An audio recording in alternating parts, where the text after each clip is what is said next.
সকলকে স্বাগত ক্লাস 10 এর ওয়েস্ট বেঙ্গল বোর্ডের রিভিশন কাম সাজেস্টিভ ক্লাসে। এগুলো একটা পুরো যে সিলেবাস আছে ক্লাস 10 এর সেই পুরো সিলেবাসের রিভিশন হবে। সঙ্গে এইগুলো হচ্ছে পুরো সাজেশন, কারণ সায়েন্সে সেইভাবে এক্সাক্ট বলা সম্ভব নয় যে এইগুলোই আসবে। জন্য আমরা পুরো চ্যাপ্টারগুলো রিভিশন করবো এবং তার মধ্যে থেকে যেগুলো ইম্পর্টেন্ট সেগুলোই ম্যাক্সিমাম আলোচনা করা হবে।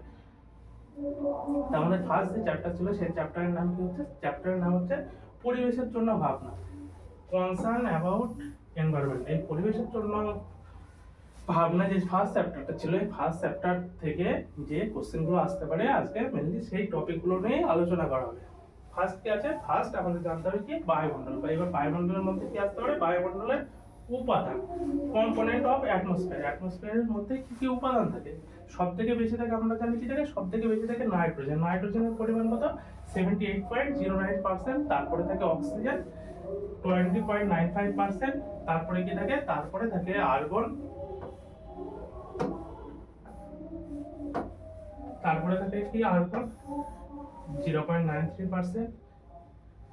আর কি থাকে? আর থাকে কার্বন ডাইঅক্সাইড 0.03%। এছাড়াও বায়ুতে সামান্য পরিমাণ কি থাকে? জলীয় বাষ্প থাকে, হাইড্রোজেন, হিলিয়াম, মিথেন, এছাড়াও অন্যান্য অনেক রকমের গ্যাস থাকে। আর কি থাকে? আর হচ্ছে বায়ু উপাদানের মধ্যে কি sulphur dioxide, nitrogen dioxide, carbon monoxide, ধূলিকণা, বিভিন্ন খনিজ, সূক্ষ্মকণা প্রভৃতি কি বায়ুমণ্ডলের মধ্যে পাওয়া যায়। তাহলে বায়ুমণ্ডল কি হচ্ছে? বায়ুমণ্ডল হচ্ছে সবকিছু গ্যাসের মিশ্রণ। তার সঙ্গে কি থাকে? তার সঙ্গে জলীয় বাষ্প থাকে, ধূলিকণা থাকে, এই জাতীয় সবই থাকে। এবং নিষ্ক্রিয় গ্যাসগুলি থাকে, যেরকম নিয়ন, হিলিয়াম, এগুলো কি? এগুলো নিষ্ক্রিয় গ্যাস। তাহলে আমাদের কি ফার্স্টের যেটুকু আছে তার মধ্যে কি উপাদানের মধ্যে এই জিনিসগুলো আছে, এটুকু দেখলেই হবে উপাদান থেকে। নেক্সট কি আছে? নেক্সট আমরা দেখব যে বায়ুমণ্ডলের স্তর। বায়ুমণ্ডলে আমরা মেনলি কটা স্তরে ভাগ করি? বায়ুমণ্ডলকে আমরা মেনলি ভাগ করি 6টা স্তরে। মেনলি কটা স্তর থেকে? বায়ুমণ্ডলের 6টা স্তর। এই 6টা স্তরগুলো জানতে হবে, কারণ এখান থেকে যদি বড় কোশ্চেনও না আসে, 2 নম্বরের যদি না আসে, তবুও 1 নম্বরের কোশ্চেন এই স্তরগুলোর মধ্যে থেকে একটা আসবে। ওই জন্য আমাদের এইগুলো জেনে রাখতে হবে সবগুলো। ফার্স্টের যে স্তর, সেই স্তরটাকে কি স্তর বলে? সেই স্তরটার নাম হলো আমরা ট্রপোস্ফিয়ার। এটি বায়ুমণ্ডলের সর্বাপেক্ষা নিচের স্তর, মানে আমরা যে স্তর আছি এই স্তরটা হচ্ছে বায়ুমণ্ডল থেকে বায়ুমণ্ডল পৃথিবীর পৃষ্ঠ থেকে আস্তে আস্তে লেয়ার বাই লেয়ার উপরের দিকে থাকে। এবার যে নিচের স্তরটা মানে ভূপৃষ্ঠের কাছাকাছি যে স্তর আছে সেই স্তরটার নাম কি? সেই স্তরটার নাম হচ্ছে ট্রপোস্ফিয়ার। এই স্তরটা কি সর্বাপেক্ষা নিচের দিকের যে স্তর সেটাকে বলা হচ্ছে ট্রপোস্ফিয়ার। এই স্তরটি সমুদ্রপৃষ্ঠ থেকে উপরের দিকে প্রায় 16 থেকে 18 কিলোমিটার পর্যন্ত বিস্তৃত। মানে কি আমাদের যে সমুদ্রপৃষ্ঠ থেকে উপরের দিকে 16 থেকে 18 কিলোমিটার পর্যন্ত বিস্তৃত থাকে। উষ্ণতা 15 ডিগ্রি থেকে -56 ডিগ্রি পর্যন্ত হতে পারে। উচ্চতা বৃদ্ধির সঙ্গে তাপমাত্রার চাপ কি হয়? উভয়ই হ্রাস পায়। তাপমাত্রার চাপ উভয়ই হ্রাস পায়, এটা মনে রাখতে হবে। প্রতি 1 কিলোমিটার উষ্ণতা বৃদ্ধিতে প্রতি 1 কিলোমিটার উচ্চতা যদি আমরা বৃদ্ধি করি তাহলে প্রায় কি 6.5 ডিগ্রি সেন্টিগ্রেড আমাদের কি উষ্ণতা কমে যায়।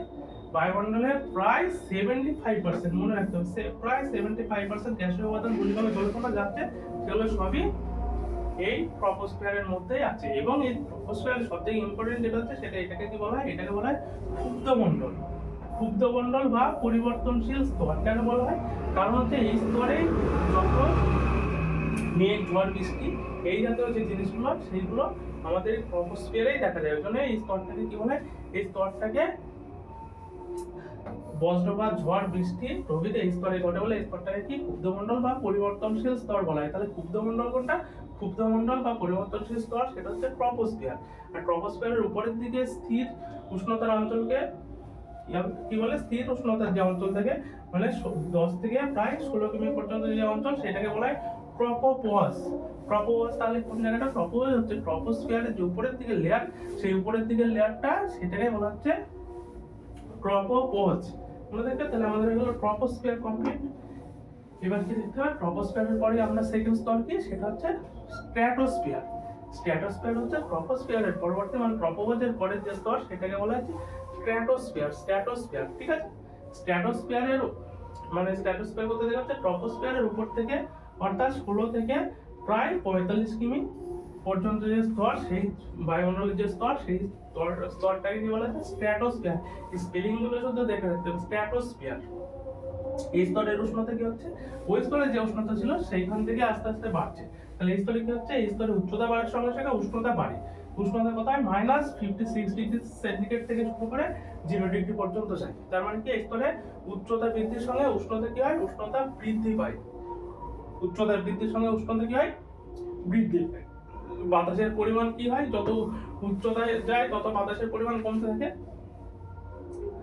এই স্তরে কি হয়? এই স্তরে জলীয় বাষ্প, ধূলিকণা এই জাতীয় জিনিসগুলো না থাকার জন্য বজ্রপাত, ঝড়, বৃষ্টি এগুলো কিছুই দেখা যায় না। এই জন্য এই স্তরটাকে কি বলা হয়? এই স্তরটাকে বলা হয় শান্ত মণ্ডল। তাহলে শান্ত মণ্ডল কোন স্তরকে বলা হয়? স্ট্র্যাটোস্ফিয়ার। এটা ভালো করে মনে রাখতে হবে, শান্ত মণ্ডল বলা হয় স্ট্র্যাটোস্ফিয়ারে। এই স্তরগুলোতে, এই জন্য এই স্তরগুলোতে কি যায়? এই স্তরগুলোতে জেট প্লেনগুলি সহজেই চলাচল করতে পারে। তাহলে জেট প্লেন কোন স্তরে চলাচল করে? স্ট্র্যাটোস্ফিয়ারের মধ্য দিয়ে। এই স্তরে বায়ুর চাপ সমুদ্র পৃষ্ঠের বায়ুর চাপের 1/1000 অংশ হয়ে থাকে। স্ট্র্যাটোস্ফিয়ারের শেষ সর্বোচ্চ যে স্থির স্তর থাকে সেটাকে আগেরটা ছিল ট্রপোপোজ। ট্রপোস্ফিয়ারের জন্য, স্ট্র্যাটোস্ফিয়ারের জন্য স্ট্র্যাটোপোজ বলা হয়। আর স্ট্র্যাটোস্ফিয়ারে আরেকটা পয়েন্ট ইম্পর্টেন্ট, সেটা হচ্ছে ওজোনোস্ফিয়ার। ওজোনোস্ফিয়ার শান্ত মণ্ডলের উপর থেকে প্রায় 20 থেকে 30 কিমি পর্যন্ত ভূপৃষ্ঠের সাপেক্ষে ওজোন গ্যাস সমৃদ্ধ যে বায়ুমণ্ডলের স্তর থাকে তাকে কি বলা হয়? তাকে বলা হয় ওজোন মণ্ডল। ওজোন মণ্ডলটা কোন স্তরে থাকে? সেটা হচ্ছে স্ট্র্যাটোস্ফিয়ারে থাকে। ওজোন মণ্ডল বা ওজোনোস্ফিয়ার বলা হয়। এই ওজোনোস্ফিয়ার কোন স্তরে দেখা যায়? এই ওজোনোস্ফিয়ার আমাদের দেখা যায় স্ট্র্যাটোস্ফিয়ার স্তরে। ওজোনোস্ফিয়ারের কাজ কি? ওজোনোস্ফিয়ার হচ্ছে সূর্য থেকে যে অতিবেগুনি রশ্মি আসে, সেই অতিবেগুনি রশ্মিকে কি করে? শোষণ করে। সেই অতিবেগুনি রশ্মিকে পৃথিবী পৃষ্ঠে আসতে বাধা দেয়। আর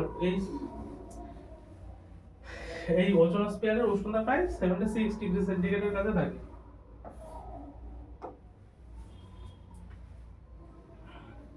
এবার কি হচ্ছে মেসোস্ফিয়ার? মেসোস্ফিয়ার হচ্ছে স্ট্র্যাটোস্ফিয়ারের উপরে 50 কিমি, স্ট্র্যাটোস্ফিয়ারের উপরে অর্থাৎ 50 কিমি থেকে 80 কিমি পর্যন্ত বিস্তৃত থাকে। তাহলে স্ট্র্যাটোস্ফিয়ারের উপরের যে স্তর সেটা হচ্ছে মেসোস্ফিয়ার। মেসোস্ফিয়ার থেকে সবচেয়ে ইম্পর্টেন্ট যে পয়েন্টটা বলা হয় সেই পয়েন্টটা হচ্ছে এটা হচ্ছে এই স্তরের তাপমাত্রা সবচেয়ে কম, মানে সর্বনিম্ন তাপমাত্রা যে স্তরের হয় সেই স্তরটাকে বলা হয় মেসোস্ফিয়ার। সেই স্তরটার নাম কি? মেসোস্ফিয়ার। প্রায় 93 ডিগ্রি সেন্টিগ্রেড হচ্ছে এই স্তরের তাপমাত্রা। তাহলে মেসোস্ফিয়ারকে বায়ুমণ্ডলের শীতলতম স্তর বলা হয়। মেসোস্ফিয়ার হচ্ছে বায়ুমণ্ডলের শীতলতম স্তর, এটা ভালো করে মনে রাখতে হবে। আর উপরের দিকে যে স্থির উষ্ণতার অঞ্চল সেটাকে বলা হয় মেসোপোজ। ট্রপোপোজ, স্ট্র্যাটোপোজ আর মেসোস্ফিয়ারের জন্য মেসোপোজ।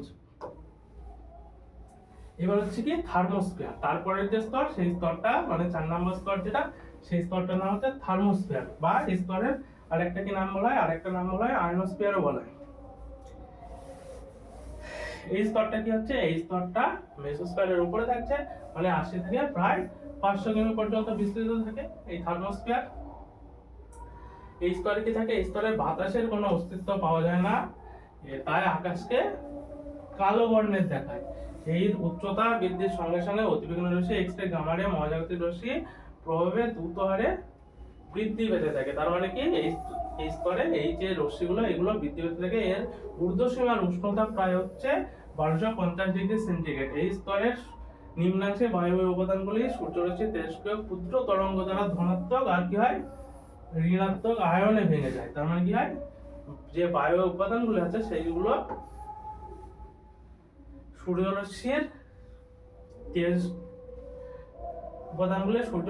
তেজস্ক্রিয় ক্ষুদ্র তরঙ্গ দ্বারা এগুলো কি হয়? ধনাত্মক আর ঋণাত্মক দুটো আয়নে ভেঙে যায়, মানে পজিটিভ আয়ন আর নেগেটিভ আয়নে ভেঙে যাচ্ছে। ওই জন্য এই স্তরটার আরেকটা কি নাম বলা হয়? এই স্তরটার নাম বলা হয় আয়নোস্ফিয়ার। আর থার্মোস্ফিয়ারের সবচেয়ে ইম্পর্টেন্ট পয়েন্ট কি? থার্মোস্ফিয়ারে বেতার তরঙ্গ প্রতিফলিত হয়। তাহলে বেতার তরঙ্গ প্রতিফলিত হয় পৃথিবীর পৃষ্ঠে ফিরে কোন স্তরের জন্য? সেটা হচ্ছে থার্মোস্ফিয়ার বা আয়নোস্ফিয়ার। সেই স্তরটার নাম কি? থার্মোস্ফিয়ার বা আয়নোস্ফিয়ার। থার্মোস্ফিয়ার বা আয়নোস্ফিয়ারের জন্য কি হয়? থার্মোস্ফিয়ার বা আয়নোস্ফিয়ারের জন্য বেতার তরঙ্গ প্রতিফলিত হয়ে আবার পৃথিবীতে ফিরে আসে। ওই জন্য কি আমরা বেতার বা রেডিও শুনতে পাই। আর এই মেরু অঞ্চলে এই স্তরে কি দেখা যায়, মেরু জ্যোতি দেখা যায়। তাহলে এখান থেকে এই দুটো পয়েন্ট ইম্পর্টেন্ট, একটা হচ্ছে বেতার তরঙ্গের প্রতিফলন আর একটা হচ্ছে কি মেরু জ্যোতি। আর থার্মোস্ফিয়ারের যে উচ্চতায় আর উষ্ণতা বৃদ্ধি হয় সেই অঞ্চলটাকে কি বলা হয়, থার্মোপোজ বলা হয়। আন্তর্জাতিক স্পেস স্টেশনের কক্ষপথটি বায়ুমণ্ডলের এই স্তরে ভূপৃষ্ঠ থেকে প্রায় 320 থেকে 380 কিমি উচ্চতায় অবস্থান করে। তাই আন্তর্জাতিক স্পেস স্টেশন যদি বলা হয়, আন্তর্জাতিক স্পেস স্টেশন যদি বলা হয় যে স্পেস স্টেশনের কক্ষপথ বায়ুমণ্ডলের কোন স্তরে আছে সেই স্তরটার নাম কি হবে, সেই স্তরটার নাম হবে থার্মোপোজ। বায়ুমণ্ডলের যে স্তরে আন্তর্জাতিক স্পেস স্টেশন আছে মানে কক্ষপথটা আছে সেই স্তরটার নাম কি হবে, সেই স্তরটার নাম হচ্ছে থার্মোস্ফিয়ার। মনে থাকবে। এবার হচ্ছে এক্সোস্ফিয়ার। থার্মোস্ফিয়ারের পরে কি আছে যে স্তর, সেই স্তরটার নাম কি এক্সোস্ফিয়ার। এক্সোস্ফিয়ারকে থার্মোস্ফিয়ারের উপর থেকে অর্থাৎ 500 থেকে 750 কিমি পর্যন্ত কে বিস্তৃত থাকে সেই স্তরটার নাম হচ্ছে এক্সোস্ফিয়ার। এক্সোস্ফিয়ারের উচ্চতা বৃদ্ধির সঙ্গে উষ্ণতা কি হয়, বৃদ্ধি পায়। উচ্চতা বৃদ্ধির সঙ্গে উষ্ণতা বৃদ্ধি পায়। কৃত্রিম উপগ্রহ মহাকাশ স্টেশন এখানে অবস্থিত। আর এই স্তরটি মূলত অক্সিজেন দ্বারা গঠিত হলে সামান্য পরিমাণ কি থাকে, হিলিয়াম আর হাইড্রোজেন থাকে। আর থার্মোস্ফিয়ার এবং এই স্তরের সংযোগকারী অঞ্চলকে থার্মোপোজ বলা হয়। এক্সোস্ফিয়ার হচ্ছে বায়ুমণ্ডলের উষ্ণতম স্তর। এই স্তরটাই হচ্ছে বায়ুমণ্ডলের কি স্তর, উষ্ণতম স্তর। তাহলে বায়ুমণ্ডলের সবথেকে উষ্ণতম স্তর বললে সেটা হচ্ছে এক্সোস্ফিয়ার। এবার কি আছে, ম্যাগনেটোস্ফিয়ার। ম্যাগনেটোস্ফিয়ার থেকে সবথেকে ইম্পর্টেন্ট পয়েন্ট কি হবে, সেটা হচ্ছে ভ্যান অ্যালেনের বল বিকিরণ বলয় পাওয়া যায় কোন স্তরে, সেটা হচ্ছে ম্যাগনেটোস্ফিয়ার। এখান থেকে এইটাই সবথেকে ইম্পর্টেন্ট, ম্যাগনেটোস্ফিয়ার। আর কি এবার হচ্ছে ওজোন স্তর, যেটা মোস্ট ইম্পর্টেন্ট, ওজোন স্তর। তাহলে কি হচ্ছে, ওজোন স্তর কোথায় থাকছে, বায়ুমণ্ডলের স্ট্র্যাটোস্ফিয়ারের স্তরে, স্ট্র্যাটোস্ফিয়ারের মধ্যে থাকে। স্ট্র্যাটোস্ফিয়ারের স্তরে প্রায় 15 থেকে 35 কিমি ভূপৃষ্ঠ থেকে যে উচ্চতা, সেই উচ্চতায় ওজোন স্তর দেখা যায়। ওজনের সংকেত কি হয়, ওজনের সংকেত আমরা জানি অক্সিজেন পরমাণু কি O3, এইটা হচ্ছে ওজোন। তাহলে অক্সিজেনের 3টে পরমাণু বা 3টে অক্সিজেন পরমাণু মিলে যে অণুটা যেটা গঠিত হয় সেটা হচ্ছে ওজোন স্তর বা ওজোনোস্ফিয়ার। এইটা হচ্ছে তাহলে ওজোন গ্যাসের সংকেত কি, ওজোন গ্যাসের সংকেত হচ্ছে O3। তাহলে এখানে কটা অক্সিজেন পরমাণু থাকে, 3টে অক্সিজেন পরমাণু থাকে। ওজোন গ্যাসে কটা অক্সিজেন পরমাণু, 3টে অক্সিজেন পরমাণু থাকে। ওজোন গ্যাসের যে ঘন স্তর থাকে সেটাকে কি বলা হয়, ওজোন স্তর বা ওজোনোস্ফিয়ার। বায়ুমণ্ডলের মোট ওজোন গ্যাসের 90% কোথা থেকে, মানে ম্যাক্সিমামটা এই স্তরেই থাকে। আর এই ওজনের গ্যাসের ঘনত্ব হচ্ছে ডবসন ইউনিটে মেজার করা। এই ইউনিটটা ভালো করে মনে রাখতে হবে, ডবসন একক। ওজোন স্তরের ঘনত্ব পরিমাপের এককের নাম কি, ডবসন। ওজোন স্তরের সৃষ্টি, ওজোন স্তর কিভাবে সৃষ্টি হয়, ওজোন স্তর কিভাবে সৃষ্টি হয় সেটা দেখতে হবে। আমরা কি জানি, আমরা জানি অক্সিজেন। অক্সিজেনের সংকেত কি, অক্সিজেনের সংকেত হচ্ছে O2। এই অক্সিজেন কি হয়, অক্সিজেন হচ্ছে ইউভি রশ্মির ফোটন কণার, যে আল্ট্রাভায়োলেট রশ্মি আছে, ইউভি রশ্মির ফোটন কণা আর কম তরঙ্গদৈর্ঘ্যের যদি ফোটন কণা থাকে তাহলে কি হবে, সেখান থেকে এই অক্সিজেন যে অণুটা থাকে সেটা দুটো অক্সিজেন পরমাণুতে ভেঙে যায়। এবং অক্সিজেন পরমাণুকে জানি, আমরা জানি অক্সিজেন পরমাণু সক্রিয় থাকে। তাহলে এই যে সক্রিয় থাকবে, তাহলে সে কি করবে, সে আবার এই অক্সিজেন যে পরমাণু থাকে সেই অক্সিজেন পরমাণু অক্সিজেন গ্যাসের সঙ্গে বা O2 এর সঙ্গে কি করবে, O2 এর সঙ্গে বিক্রিয়া করে অনুঘটকের উপস্থিতিতে বিক্রিয়া করে কি করবে, ওজোন গ্যাস উৎপন্ন করে। তাহলে কি হচ্ছে, আগে ফার্স্ট কি হবে, ফার্স্ট হচ্ছে অক্সিজেন। অক্সিজেন কি করবে, অক্সিজেন থেকে অক্সিজেন পরমাণু তৈরি হবে, মানে অক্সিজেন অণু থেকে অক্সিজেন পরমাণু হয়ে গেল। এবার অক্সিজেন পরমাণু, একটা অক্সিজেন পরমাণু আর একটা অক্সিজেন অণু, এরা কি করবে, এরা বিক্রিয়া করে তৈরি করে ওজোন গ্যাস আর কিছু পরিমাণ তাপ।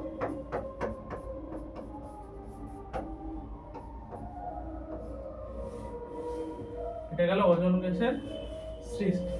এবার ওজোন স্তরের সৃষ্টি হয়ে গেলে এবার হচ্ছে ওজোন স্তরের ধ্বংস। ওজোন স্তর ধ্বংস আমরা কি দেখছি, আমরা দেখছি এখন কি হচ্ছে, এখন ওজোন স্তর আস্তে আস্তে ক্ষয়প্রাপ্ত হচ্ছে। সেই ওজোন স্তর যে ধ্বংস হচ্ছে, সেই ধ্বংসর কারণটা কি? এবার হচ্ছে বায়ু দূষণের জন্য কারণে ওজোন স্তর কি হচ্ছে, ওজোন স্তর অবক্ষয় বা ধ্বংস ঘটে।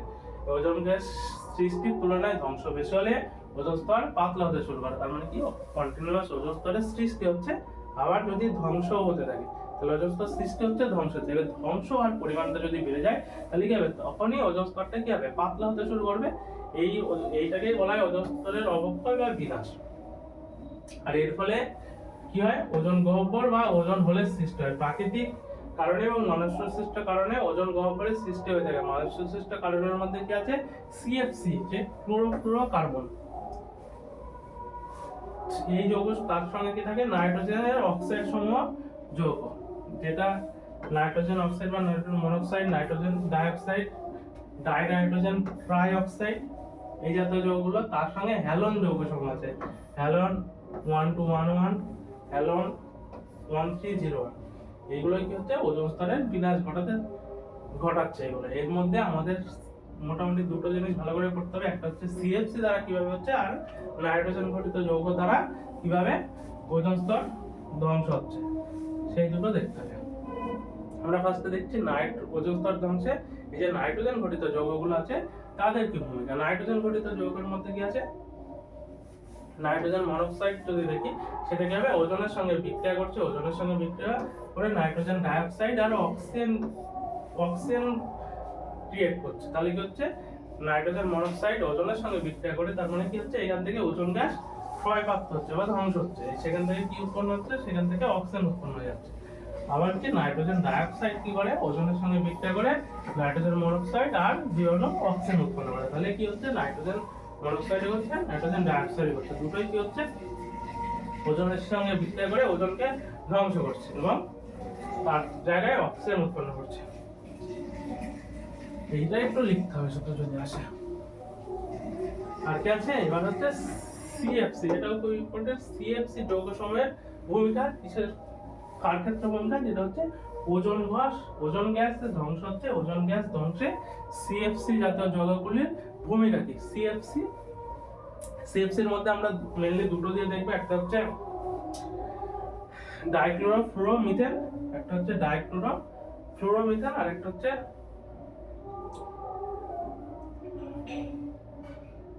ডাইফ্লোরোমিথেন।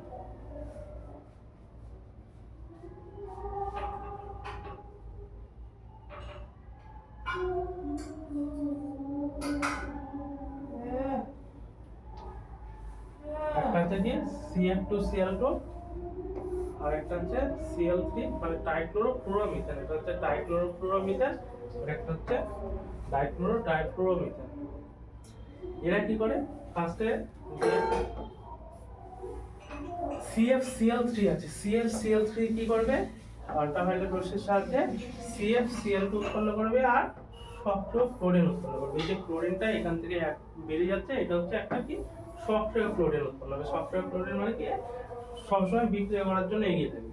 আর এদিকে কি হবে, CF2Cl2 থেকে, সেখান থেকে CF2Cl হবে, আবার এখান থেকে একটা সক্রিয় ক্লোরিন পরমাণু সৃষ্টি হবে আল্ট্রাভায়োলেট বা ইউভি রশ্মির উপস্থিত। এবার কি হবে, এই যে সক্রিয় ক্লোরিন ছিল, এই সক্রিয় ক্লোরিন ওজনের সঙ্গে বিক্রিয়া করবে, সক্রিয় ক্লোরিন ওজনের সঙ্গে বিক্রিয়া করে সক্রিয় Cl উৎপন্ন করবে, ক্লোরিন মনোক্সাইড সক্রিয় Cl উৎপন্ন করবে, আর তার সঙ্গে কি, অক্সিজেন উৎপন্ন করবে। এই যে সক্রিয় Cl, এই যে ক্লোরিন মনোক্সাইড, এটা আবার ওজনের সঙ্গে বিক্রিয়া করে কি হবে, একটা সক্রিয় ক্লোরিন উৎপন্ন করবে আর দুই অণু অক্সিজেন উৎপন্ন করবে। তার মানে কি, কারণ এই যে প্রক্রিয়াটা দেখো, এই প্রক্রিয়াটা কি হচ্ছে, এই প্রক্রিয়াটা চক্রাকারে চলতেই থাকছে।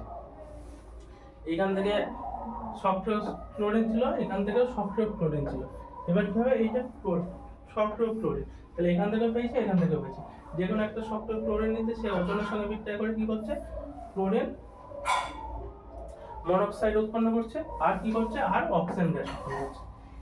এইখান থেকে সক্রিয় একটা ক্লোরিন ছিল, সেখান থেকে ওজনের সঙ্গে বিক্রিয়া করে অক্সিজেন উৎপন্ন করে, আবার এর সঙ্গে যে প্রোডাক্ট উৎপন্ন হলো সেটা হচ্ছে একটা রিঅ্যাক্টিভ বা সক্রিয় হচ্ছে, সেটা কি হবে, সেটাও ওজনের সঙ্গে বিক্রিয়া করে কি করবে, ক্লোরিন যেটা উৎপন্ন হবে সেটাও শক্ত হবে, সঙ্গে 2 অণু অক্সিজেন উৎপন্ন হয়ে গেল। তাহলে কি এই প্রক্রিয়াটা চক্রাকারে ঘটতে থাকবে, চক্রাকারে চলতেই থাকবে এই প্রক্রিয়া। ওই জন্য কি হবে, ওই জন্যই আমাদের ওজোন গ্যাসের ক্ষয়প্রাপ্তি হবে। এবার ওজোন গ্যাস, ওজোন স্তর হচ্ছে সূর্য রশ্মির প্রভাব। আবার কি হয়, আবার সূর্য রশ্মির প্রভাবেও কি হয়, ওজোন গ্যাস ধ্বংস হয় সূর্য রশ্মির প্রভাবে। সেই সূর্য রশ্মি কি আছে, তরঙ্গদৈর্ঘ্য যখন অতি ক্ষুদ্র থাকে তখন কি হবে, ওজোন গ্যাস থেকে অক্সিজেন অণু আর অক্সিজেন একটা পরমাণু উৎপন্ন হয়। এই যে ওজোন আছে, এই ওজোন, এই অক্সিজেন, এই যে পরমাণুটা, এই পরমাণুটা কি, এই পরমাণুটা সক্রিয় থাকবে। এই পরমাণুটা আবার ওজনের সঙ্গে বিক্রিয়া করে আবার কি হবে, 2 অণু অক্সিজেন উৎপন্ন করবে। তাহলে এইভাবে কি হয়, এইভাবে আমাদের ওজোন গ্যাস ক্ষয়প্রাপ্ত হতে থাকে। স্বাস্থ্য পরিবেশের উপর ওজোন স্তরের ধ্বংসের ক্ষতিকারক প্রভাব। এই যে ওজোন স্তর ধ্বংস হয়ে যাচ্ছে, তার মানে ওজোন স্তর ধ্বংস হলে আমাদের কি হবে, আমাদের পৃথিবীর পৃষ্ঠে কি কোন আলোক রশ্মি চলে আসবে, সেটা হচ্ছে ইউভি রে চলে আসবে। ইউভি রে আসার ফলে আমাদের কি কি ক্ষতিকর প্রভাবগুলো আমাদের আসবে সেইগুলো দেখতে হবে। ক্ষতিকর প্রভাব পড়ে বায়ুমণ্ডলের স্ট্র্যাটোস্ফিয়ারের অতি বিলিপ্ত হলে সূর্যের অতিবেগুনি রশ্মি এই স্তরে কি হয়, সূর্যতা না হয় ভূপৃষ্ঠে চলে আসবে। তার ফলে কি হবে, ভূপৃষ্ঠের তাপমাত্রা বাড়বে, মেরু অঞ্চলের বরফ গলবে। তাপমাত্রা বাড়লে কি হবে, তাপমাত্রা বাড়লে যে মেরু অঞ্চল আছে তাপমাত্রা বাড়ছে, তাহলে মেরু অঞ্চলের বরফগুলো কি হবে, বরফগুলো গলতে থাকবে, গলে কি হবে, গলে ভূপৃষ্ঠের দিকে আসবে। ওই জন্য কি হবে, ওই জন্য জলতলের উচ্চতা কি হবে, বাড়তে থাকবে। আর ওজোন স্তর বিনাশের ফলে ওজোন স্তর বিনাশ হলে কি হচ্ছে, আমাদের আল্ট্রাভায়োলেট রশ্মিগুলো আসছে, আল্ট্রাভায়োলেট রশ্মিগুলো আসলে যে আমাদের ত্বকে এসে পড়বে, তখন কি হবে, ত্বকের ক্যান্সার দেখা দেবে। কি হবে, ত্বক আক্রান্ত হবে এবং ত্বক ক্যান্সারের সম্ভাবনা কি হবে, বাড়তে থাকবে। আর রোগ প্রতিরোধ ক্ষমতা কি হবে, কমতে থাকবে। আর ইউভি এর দ্বারা সামুদ্রিক প্ল্যাঙ্কটন কি হবে, সামুদ্রিক যে জীবগুলো আছে সেগুলো ক্ষতিগ্রস্ত হবে। কিছু প্রাণীর ক্ষেত্রে প্রজনন ক্ষমতা হ্রাস পাবে। সূর্যের অতিবেগুনি রশ্মি ভূপৃষ্ঠে আবদ্ধ হলে উদ্ভিদের যে সালোক সংশ্লেষের হার এবং শস্য ফলনের যে হার সেটা হ্রাস পাবে। আর তাপমাত্রা বৃদ্ধির ফলে কি হবে, জমির আর্দ্রতা এবং জলাশয়ের জল কমে যাওয়ার ফলে ফসল উৎপাদনকে ব্যাহত করবে। তাহলে যে শুধু যে প্রাণী জগতের উপর এফেক্ট ফেলবে তা নয়, উদ্ভিদ জগতের উপরেও এফেক্ট ফেলবে। আর কি হচ্ছে, এটা ইউভিবি মানুষের কোষের ডিএনএ দ্বারা শোষিত হয়ে ত্বককে পুড়িয়ে দেয়। এইকে বলা হয় কি, সৌরদগ্ধ বা সানবার্ন বলে। সানবার্ন কি, সানবার্ন হচ্ছে ইউভিবি যে রেট আছে সেটার তরঙ্গদৈর্ঘ্য মোট 280 থেকে 320 ন্যানোমিটার। ন্যানোমিটার মানে ন্যানোমিটার মানে 10⁻⁹ কি হয়, মিটার। এই মানুষের কোষের কি হয়, মানুষের কোষের ডিএনএ দ্বারা শোষিত হয় এবং একে কি বলে, একে বলা হয় সৌরদগ্ধ। গ্রিন হাউস এফেক্ট বা বিশ্ব উষ্ণায়নের প্রভাব। গ্রিন হাউস প্রভাব বা এফেক্ট হলো পরিবেশকে যে দূষণ তার একটা অন্যতম পদ্ধতি। এবার বায়ুমণ্ডলে মূলত কে দায়ী, এর জন্য মূলত দায়ী হচ্ছে কার্বন ডাইঅক্সাইড, CO2। তাহলে গ্রিন হাউস এফেক্টের জন্য মূলত কে দায়ী, সেটা হচ্ছে কার্বন ডাইঅক্সাইড। এবার কার্বন ডাইঅক্সাইডের ঘনত্ব বৃদ্ধির সঙ্গে সঙ্গে পৃথিবীর কি হবে, গড় তাপমাত্রা বৃদ্ধির ঘটনাকেই কি বলা হয়, গ্রিন হাউস প্রভাব বা গ্রিন হাউস এফেক্ট বলে। তার মানে কি হচ্ছে, এই যে সূর্য থেকে যে রশ্মিগুলো আসছে, রশ্মিগুলো ভূপৃষ্ঠে আসার পরে কি হবে, আসার পরে এইগুলো কি হবে, এইগুলো আবার প্রতিফলিত হয়ে আবার মহাকাশে ফিরে যাওয়ার কথা, কিন্তু সেইগুলো আর ফিরে যেতে পারে না। কি হয়, এই যে গ্রিন হাউস গ্যাস আছে মানে কার্বন ডাইঅক্সাইড, এর জন্য কি হয়, এর জন্য আবার সে পৃথিবীর পৃষ্ঠে ঘুরে আসে, ফিরে না গিয়ে কি হয়, ঘুরে চলে আসে। এই জন্য কি হচ্ছে, পৃথিবীর পৃষ্ঠের মধ্যেই এই রশ্মিগুলো ঘোরাফেরা করছে এবং এর ফলে পৃথিবীর পৃষ্ঠের কি হয়, তাপমাত্রা বৃদ্ধি পাচ্ছে।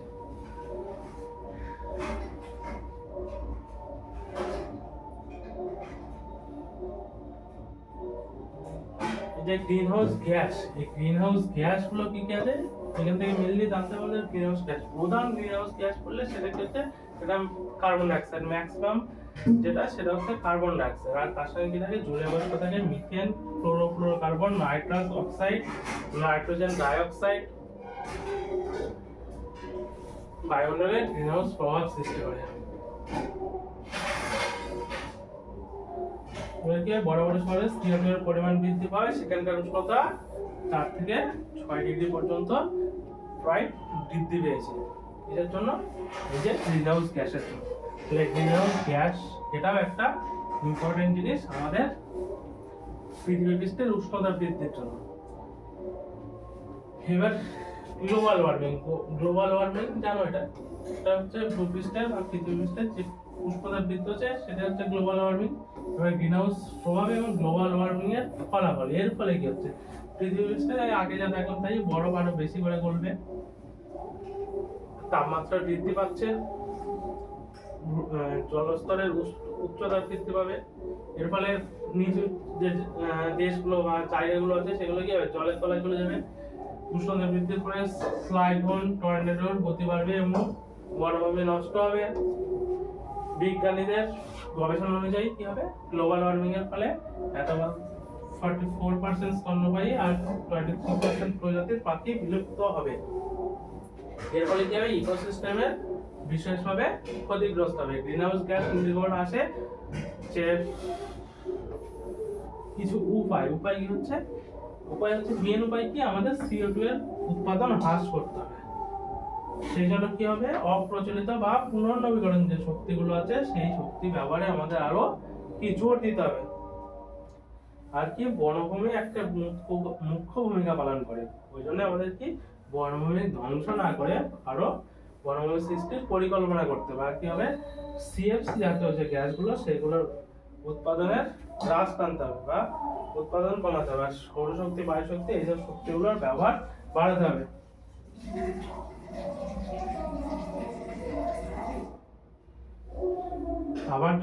আবার যদি গ্রিনহাউস গ্যাস কিছুই না থাকতো তাহলে তখন আবার কিন্তু তখন পৃথিবীতে কি প্রাণী বাস করতে পারতো, তখন সেটাও পারতো না। কারণ কি, গ্রিনহাউস এফেক্টের ফলে অনেক ক্ষতি হলে এর আবার সুফলও আছে। কি সুফল, অস্তিত্ব না থাকতো তাহলে কি পৃথিবীর গড় উষ্ণতা -23 ডিগ্রি সেন্টিগ্রেড হতো। তাহলে কি কোন জীব জগৎ কিছু থাকতো, তাহলে কিছুই থাকতো না। তাহলে গ্রিনহাউস গ্যাস সেটার সুফলও আছে, কিন্তু সেটা লিমিট রেখে চলতে হবে। এবার হচ্ছে জ্বালানি জানো ওগুলো। এবার দেখো, জ্বালানির তাপন মূল্য পরীক্ষার জন্য ইম্পর্টেন্ট। তাপন মূল্য কাকে, কোন জ্বালানির একক ভর বা আয়তনের যে পরিমাণ সেটাকে সম্পূর্ণ দহনে যে পরিমাণ তাপ শক্তি উৎপন্ন হয়, তাহলে যে পরিমাণ তাপ শক্তি উৎপন্ন হবে একক ভর বা আয়তনের দহনে সেটাকে বলা হয় জ্বালানির তাপন মূল্য। আর SI একক হচ্ছে কি, SI একক হচ্ছে জ্বালানি তাপন মূল্যের জুল পার কেজি, আর CGS একক হবে ক্যালোরি পার গ্রাম। এছাড়াও আর কি হতে হবে, কিলো ক্যালোরি পার ঘনমিটার আর কিলো জুল পার কেজি। এটাও জ্বালানির তাপন মূল্যের একক। তাহলে তাপন মূল্যের ডেফিনেশনটা জেনে রাখতে হবে ভালো করে। এবার হচ্ছে কি, যে জ্বালানিগুলো আছে, প্রচলিত যে জীবাশ্ম জ্বালানিগুলো আছে, তাদের মোটামুটি একটা তাপন মূল্য সম্বন্ধে একটা ভ্যালু সম্বন্ধে একটা আইডিয়া রাখতে হবে। আমাদের যে কয়লাগুলো আছে, কয়লা আমাদের 4 প্রকারের থাকে, অ্যান্থ্রাসাইট, বিটুমিনাস, লিগনাইট, পিট। এই যে 4 রকমের কয়লা আছে, এর মধ্যে কার্বনের যে পার্সেন্টেজ, সেই পার্সেন্টেজের জন্য এগুলোকে ভাগ করা হয়। সবথেকে আমাদের গুণগত মান ভালো কাঠ সেটা হচ্ছে অ্যান্থ্রাসাইটের, আর সবথেকে খারাপ কাঠ সেটা হচ্ছে পিট কয়লা, সেটা হচ্ছে সবথেকে খারাপ। অ্যান্থ্রাসাইটের কার্বনের পরিমাণ 90 থেকে 98%, বিটুমিনাসের 83 থেকে 93%, লিগনাইটের 70 থেকে 73%, আর পিট কয়লার 55 থেকে 60% কার্বন থাকে। এবং এদের তাপন মূল্য কি হয়, যেহেতু অ্যান্থ্রাসাইট সবথেকে ভালো, এর মধ্যে যে কার্বনের পরিমাণ আছে তার পার্সেন্টেজ সবথেকে বেশি, ওই জন্য এর তাপন মূল্য কি হবে, এর তাপন মূল্য সবথেকে বেশি। এই যে কয়লা আছে, কয়লার মধ্যে 4 রকম কয়লার মধ্যে সবথেকে তাপন মূল্য বেশি কার, সেটা হচ্ছে অ্যান্থ্রাসাইটের, সেটা 32,500 থেকে 74,000 এর মতো। বিটুমিনাসের কি হবে, তার থেকে কম, 17,000 থেকে 23,250। লিগনাইটের কি হবে 15,000 এর মতো, আর পিট সেটা হচ্ছে 7,000 এর মতো। তারপরে কি আছে, তারপরে যে তেল জাতীয় যেগুলো আছে সেগুলো কি, ডিজেলের হচ্ছে 44,800, পেট্রোল বা গ্যাসোলিন সেটা হচ্ছে 48,000, কেরোসিনের হচ্ছে কি 40,200, আর এলপিজি সব থেকে বেশি কার, সেটা হচ্ছে এলপিজি। তাহলে এইগুলোর মধ্যে সব থেকে বেশি কার, এলপিজি। অনেক সময় আসতে পারে যে এগুলোর মধ্যে কার তাপন মূল্য সর্বাধিক, ওই জন্য লিস্টটা মোটামুটি একটা মনে রাখতে হবে।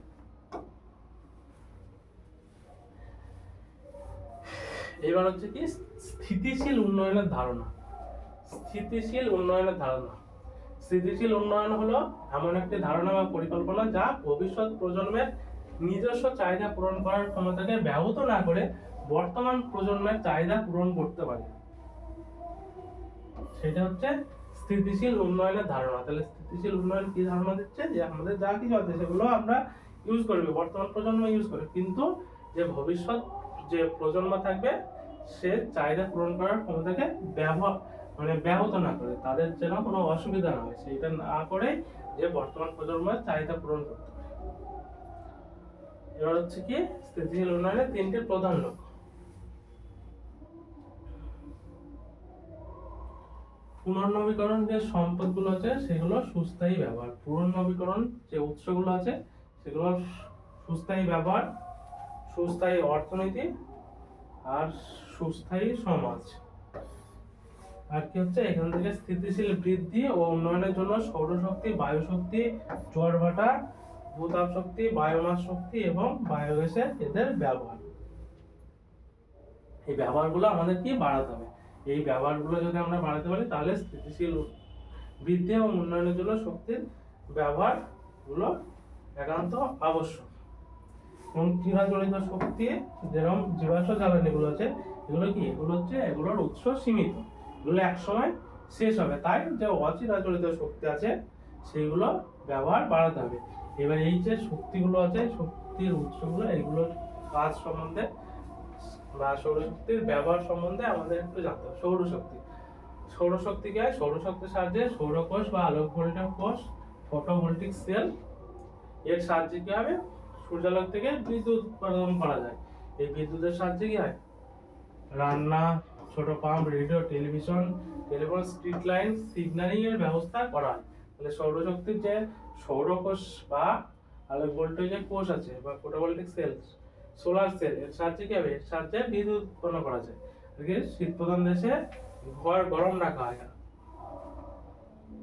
তো সৌরকোষের সাহায্যে সৌরশক্তিকে সরাসরি কি করা হয় বিদ্যুৎ শক্তিতে পরিবর্তিত করে সেই বিদ্যুৎ শক্তি বৈদ্যুতিক সরঞ্জামে ব্যবহার করা হয়।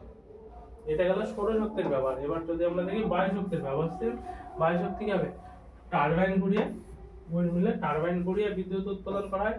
সেই বিদ্যুৎ দিয়ে কি হয়, বিদ্যুৎ দিয়ে গম পেশায় জলসেচ, জল তোলার কাজে কি হয় ব্যবহার করা হয়। তারপরে কি শস্য সংরক্ষণের জন্য গুদামের শীততাপ যন্ত্র চালু রাখা হয়। আর বায়ুশক্তি জেনারেটর সঠিকভাবে কার্যকর করার জন্য বায়ুপ্রবাহের বেগ সর্বনিম্ন 15 কিলোমিটার পার আওয়ার হওয়া উচিত। এবার হচ্ছে কি জোয়ার ভাটার শক্তি। জোয়ার ভাটার শক্তি কি নদী বন্যা বা খাড়ি অঞ্চলে প্রতিদিন নির্দিষ্ট সময় অন্তর কি হয় প্রবল বেগে জোয়ারের জল প্রবেশ করে এবং ভাটার সময় সেই জল কি হয় প্রবল বেগে বেড়ে যায়। জলস্রোতের এই গতিবেগের সাহায্যে কি করা হয় টারবাইন ঘুরিয়ে বিদ্যুৎ শক্তি উৎপন্ন করা হয়। তাহলে জল আসছে জল যাচ্ছে, যে বেগটা হচ্ছে সেই বেগের সাহায্যে কি টারবাইন ঘুরিয়ে কি উৎপন্ন করা হচ্ছে বিদ্যুৎ উৎপাদন করা হচ্ছে। এবং এই বিদ্যুৎকে বিভিন্ন কাজে লাগানো হচ্ছে। বিজ্ঞানীদের মতে ভারতবর্ষে এই শক্তি থেকে প্রায় 8000 থেকে 9000 মেগাওয়াট বিদ্যুৎ শক্তি উৎপাদন সম্ভব। এবার কি হচ্ছে ভূতাপের শক্তি। ভূতাপের শক্তি কি পৃথিবীর অভ্যন্তরে শিলা অত্যন্ত তাপে প্রায় 600 ডিগ্রি সেন্টিগ্রেড অবস্থায় গলিত অবস্থা থেকে শিলার তেজস্ক্রিয় বিকিরণের থেকে তাপ সৃষ্টি হয়। পৃথিবীর অভ্যন্তরে উপস্থিত এই গরম লাভার থেকে উৎপন্ন তাপ শক্তিকে ভূতাপের শক্তি বলে। কি শক্তি বলে? ভূতাপের শক্তি। লাভার থেকে যে শক্তি হচ্ছে সেইটা হচ্ছে ভূতাপের শক্তি। এই শক্তিকে কাজে লাগিয়ে বিদ্যুৎ উৎপাদনে ব্যবহার করা হয়। এবার হচ্ছে কি বায়োমাস।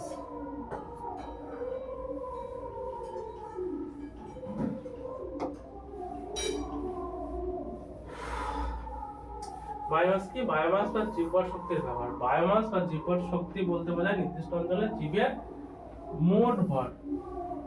জীবনের মধ্যে সৌরশক্তি রাসায়নিক শক্তি রূপে কি হয় অবস্থান করে। উদ্ভিজ্জ জীবন যেমন কাঠ, গাছপালা, আগাছা ইত্যাদি এবং প্রাণীজ জীবন, মৃত প্রাণী, মলমূত্র ইত্যাদি। এগুলি কি হয় উদ্ভিজ্জ জীবনকে সরাসরি জ্বালিয়ে অথবা কাঠ পালিয়ে পরিণত করার পর তা জ্বালানির রূপে আমরা তাপ শক্তি পেয়ে থাকি। আর এই তাপ শক্তির সাহায্যে কি হয় বাষ্প তৈরি করে টারবাইন ঘুরিয়ে বিদ্যুৎ শক্তি উৎপন্ন করা হয়। এখান থেকে একটি ইম্পর্টেন্ট পয়েন্ট আছে সেটা হচ্ছে কি উদ্ভিদ নিঃসৃত রস থেকে প্রাপ্ত তরল হাইড্রোজেন পেট্রোলিয়াম জাতীয় জ্বালানির বিকল্প হিসাবে ব্যবহার করা যেতে পারে। এদের কি হয় পেট্রো প্ল্যান্ট বলা হয়। যেরকম কি আছে যেমন ইউফোরবিয়াসি আর অ্যাসক্লেপিয়াসি, এই জাতীয় উদ্ভিদগুলো থেকে কি হয় এই জাতীয় উদ্ভিদগুলোকে হচ্ছে পেট্রো প্ল্যান্ট বলা হয়। আর কি আছে বায়োগ্যাস। বায়োগ্যাসের ব্যবহার, বায়োগ্যাসের মেন উপাদান কি? বায়োগ্যাসের মেন উপাদান একটা ইম্পর্টেন্ট যেটা আমরা জানি মিথেন। মিথেনের সংকেত কি হয়? মিথেনের সংকেত হচ্ছে CH4। CH4 কে কি বলা হয়? CH4 কে বলা হয় মিথেন। CH4 হচ্ছে কার সংকেত? মিথেনের সংকেত। C মানে কার্বন, H হচ্ছে কি হাইড্রোজেন। এখানে একটা কার্বন পরমাণু আর 4টা হাইড্রোজেন পরমাণু মিলে কি হয় মিথেন গ্যাস উৎপন্ন হয়।